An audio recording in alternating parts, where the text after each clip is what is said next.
it is me. Once again from the comfort and blandness that is my bedroom. uh, yeah, so it's been a minute since I last did an update. A lot of that had to do with the unexpected health issue I ran into this week. That was a lot of fun. Basically, I had my first extended bout of vertigo near the end of my shift at work on Tuesday morning.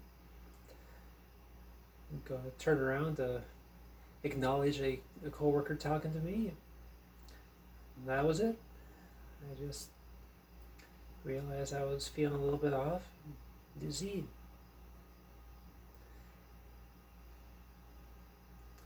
Suffered the final hour of my shift at work, then went home. Managed to suffer through another hour or so of trying to unwind and do my usual nighttime routine or after work routine. Wound up waking up about 1-2 o'clock that afternoon, realizing that I couldn't even move my eyes without feeling like the world was spinning. So I wound up texting my supervisors and letting them both know that there is absolutely no way that I'll be making it into work tonight. First sick day I've taken since 2019. Kind of pissed about it, but I went through all of Tuesday barely being able to stand up for more than a minute. I just made something as simple as looking down to grab the cat's bowl and give her some kibble was almost too much for me. Then I had Wednesday where it was not as bad, but it was still more the same. If I was lucky, I could make it, all of 2 minutes on my feet before I had to sit down again. Lean my head back against the headrest of a chair or something, or lay down, whatever was convenient at that time. Wound up having to cancel my electrolysis appointment and just stayed home all day. Couldn't enjoy my gaming or even watch movies or anything because camera angles moving around equaled dizzy. Oh dear God, it's hot up here. I love this place for the most part, but the heat retention is insane. I mean, it's been, what has it been now, 3 days since we had the 95-degree day here. I think we're still in the low 80s in this room, despite the windows being open 24/7 for about the past week. I keep the fans running, I keep the windows open, and it just does not get any cooler up here.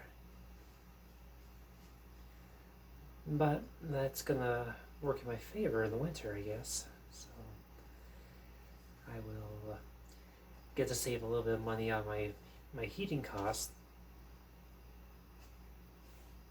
But in the meantime, I get to suffer and have a glistening forehead because why not, right? Sorry about that. But yeah, and yesterday, Thursday, I was mostly better, but I still was still kind of shaky after being on my feet for a few minutes. So basically, this bout of vertigo kept me mostly incapacitated for 3 days. Not a great way of going about things.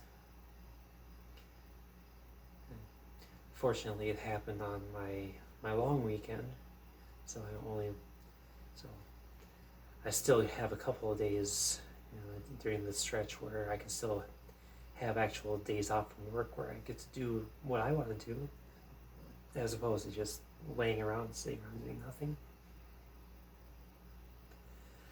But I'm mostly better now. I'd say about 95%, of the way recovered. Oh, God. So there was that. Um, yeah. But, gosh, I've got a few other things I want to bring up. I just don't know how to properly segue into them, talk about them. But, yeah. So, yeah, part of my adventures today was involved going out to the pharmacy and picking up my prescriptions.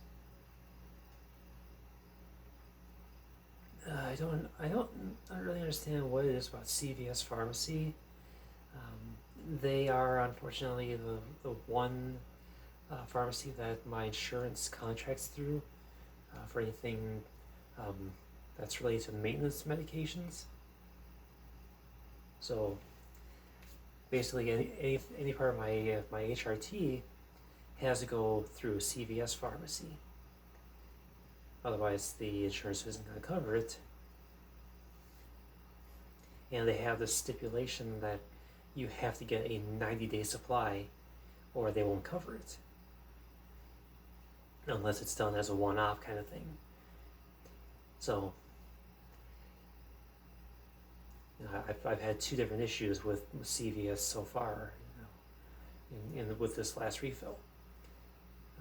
The first one had to do with my spironolactone, which was that when my name was legally changed, the pharmacy actually deactivated all of my scripts.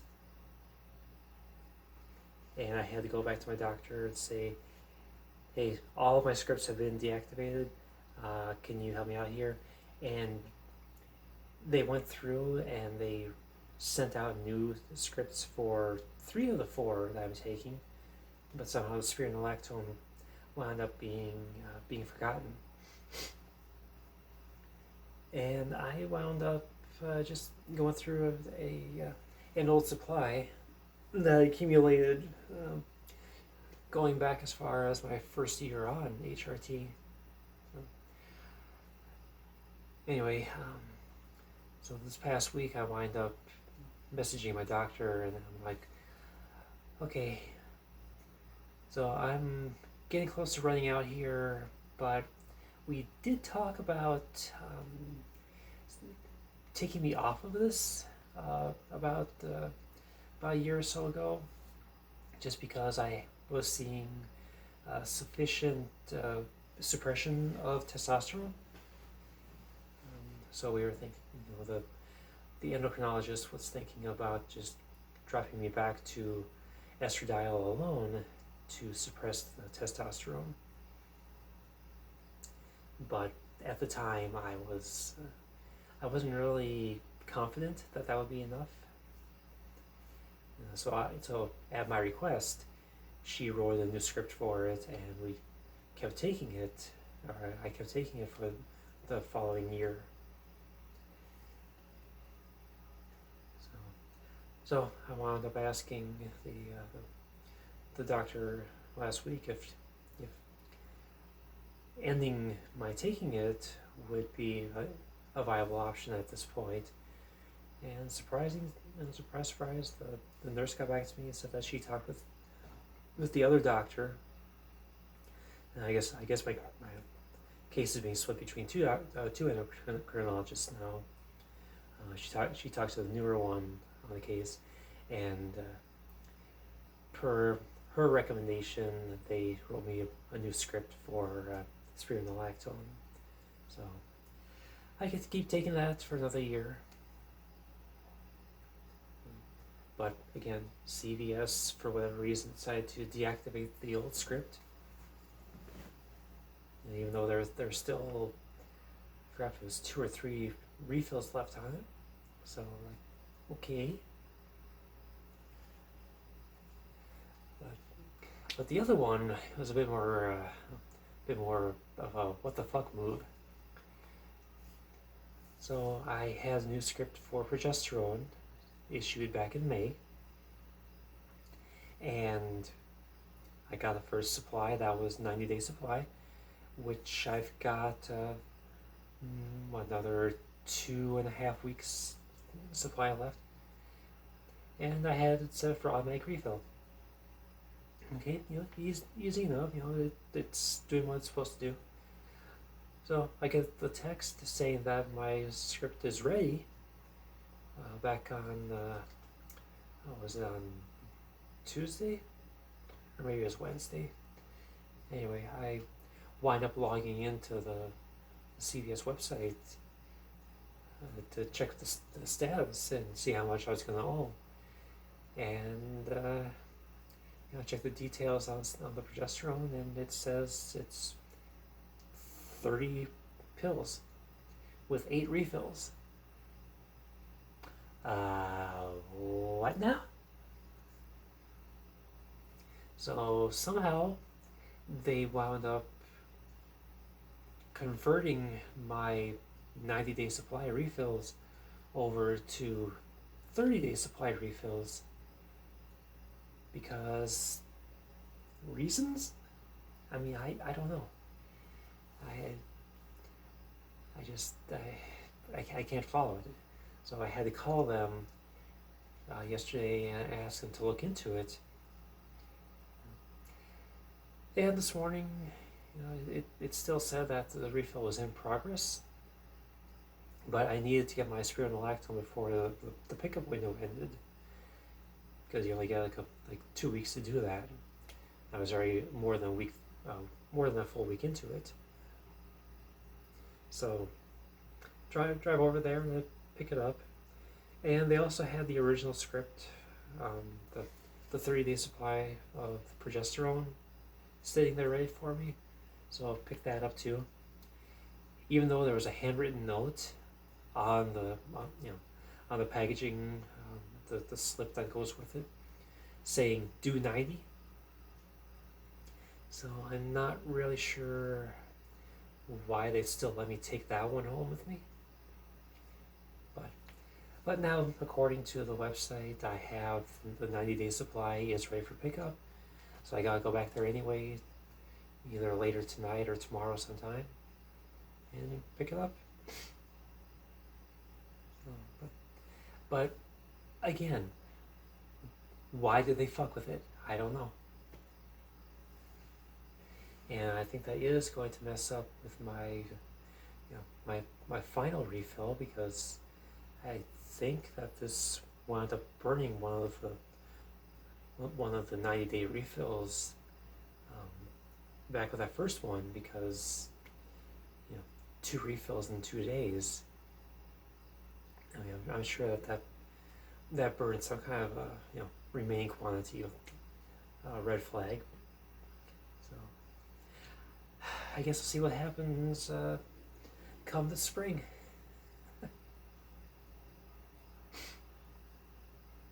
So anyway, that's my adventure with pharmacy.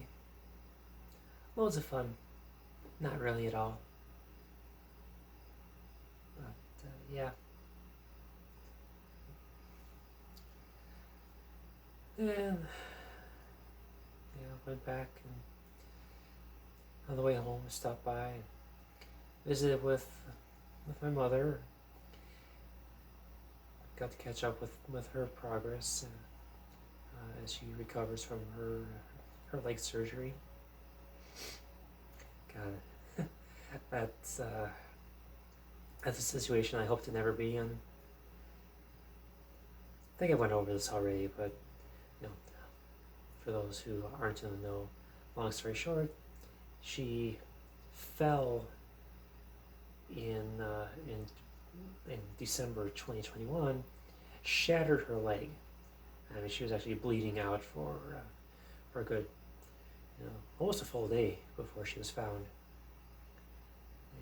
needed multiple surgeries to remove the bone fragments and graft a steel rod into her leg. So she wound up being laid up for a couple months after that. Had to go into an assisted living facility because she lives alone.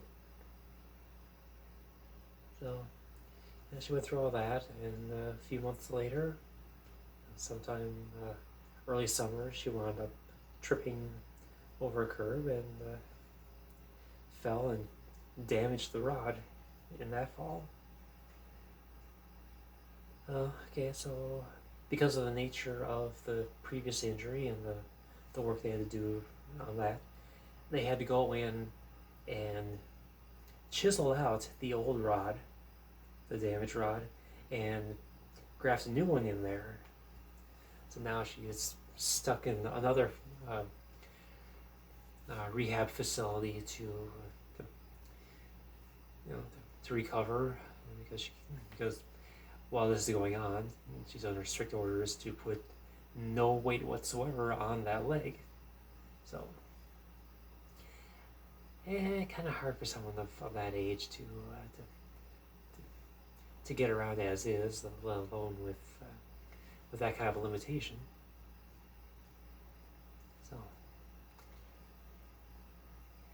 So I need to go and stop in there when I get the chance and say hello and get caught up. Fortunately, it's a nearby facility, only a couple miles away from here, so easy driving at least. But yeah, that wound up being the lion's share of my day was that visit. So I know this whole thing is just me rambling on about my days, but I don't know. This whole vlogging thing has really just been a way for me to practice my speaking and hopefully get my voice dialed in more. I mean, I'm reminded of a comment that someone left on one of my videos a week or two back. I decided not to allow it to be published because it added nothing to the video. But they just said, like, oh hell no, what is this? Like, okay, the hell does this have to do with anything?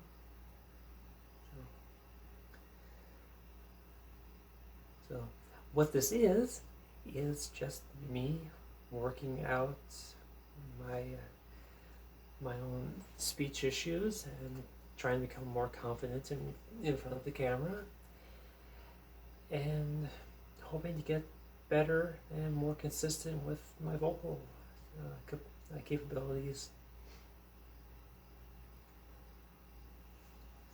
So I do that by prattling on about this and that and whatever comes to mind, because that's really the only way I can think of that I'm going to be able to improve. Unless someone wants to write me a script every week and let me just read off it like a fucking robot, that's just not going to happen.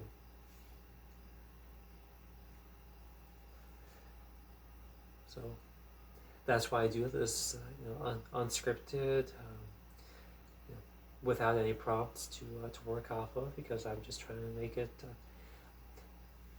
as genuine as possible, because that's usually how conversation flows.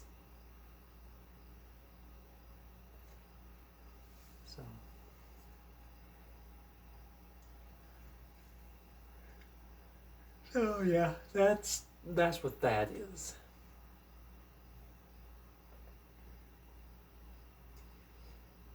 So yeah,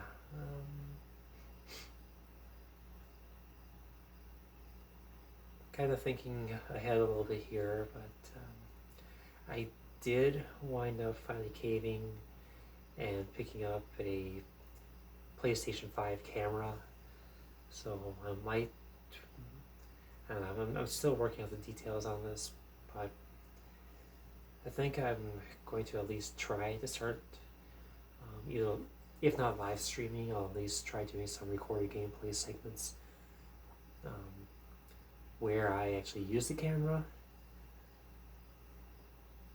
just again as a means of getting me more comfortable in front of it. And I mean, if what I do winds up attracting more people, more positive attention to me and my channel, then so much the better. I mean, at the end of the day, my channel is meant to be twofold.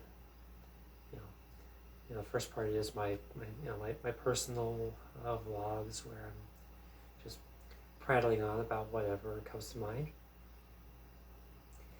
But the other part of it is, the original intent when I first created the channel was that I did want to become, start streaming and or just uploading gameplay segments because gaming was always more than just a little hobby of mine. I mean, I don't play as religiously as I used to when I was younger, but it's still prominent in my life, and it was the main reason why I wanted to have a channel in the first place, which is so I could share gameplay footage and preserve those moments that I thought were worth sharing and holding on to.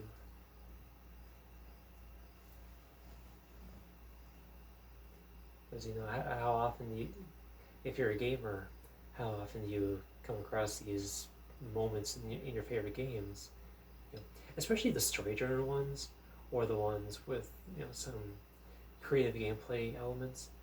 How often do you come across those and you just want to check it out again later on, but you try to look it up on the search function and you get nothing. It's like, how the hell is there no footage of this important scene from your favorite game? So that was kind of the initial driving factor behind my wanting to do the gameplay footage and such.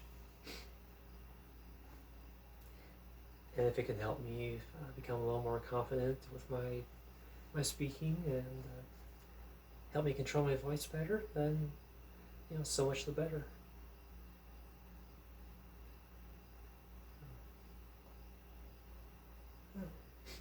Sorry, I thought I heard the cat sneaking in, but I guess she's not here yet. She's been kind of aloof the last few days, except for when she isn't, at which time she's very demanding and basically digging her claws into my chest because, well, she's very attached to me in those moments. Yeah, holy shit, does that hurt?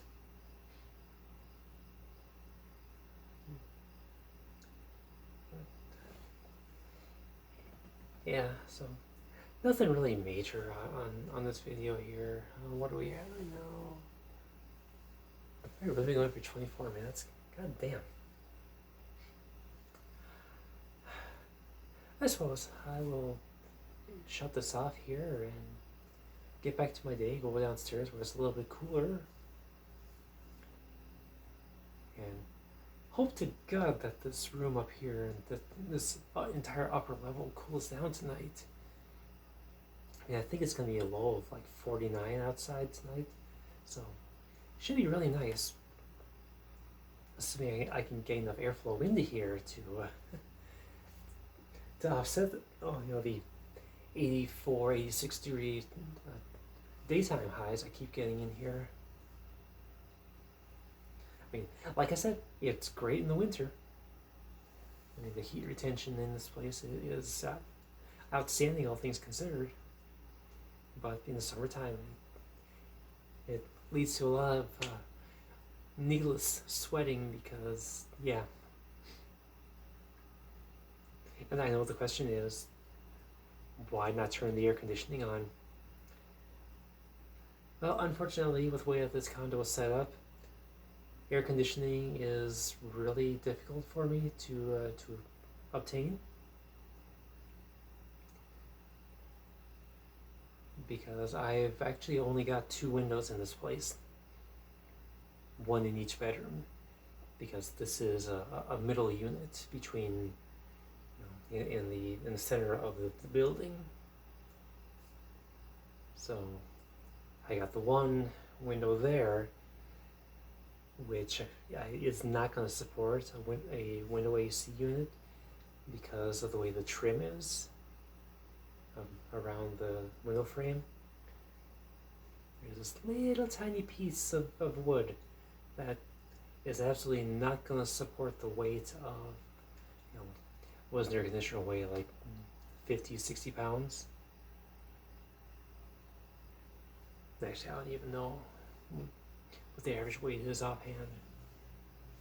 But anyway, it's not going to hold without breaking off that part of the trim. And then across the way, on the other side of the unit, the other bedroom, I made a mistake when I replaced that window back in 2019, and that it has a permanent screen that cannot be removed.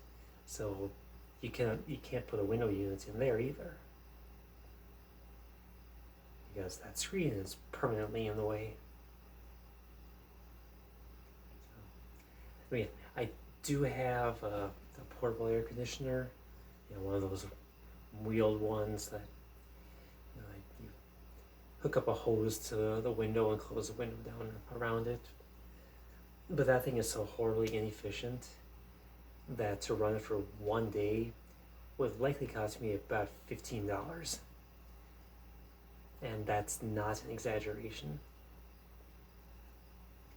because I would run it in previous summers for just a few hours at a time, and I would see my bill jump, just $4 or $5 just for the one afternoon. And yeah, that basically just puts it into a use it, but only as an absolute and last resort kind of thing. So unfortunately, I'm stubborn that way, and that I kind of like to have money in my bank accounts. So I'll suffer. I'll rely on the fans because, at least comparatively speaking, they cost a hell of a lot less.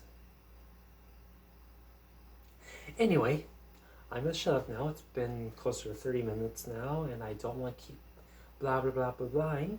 So I'm going to let you all get back to your lives, and I hope you have a great weekend. Toodaloo!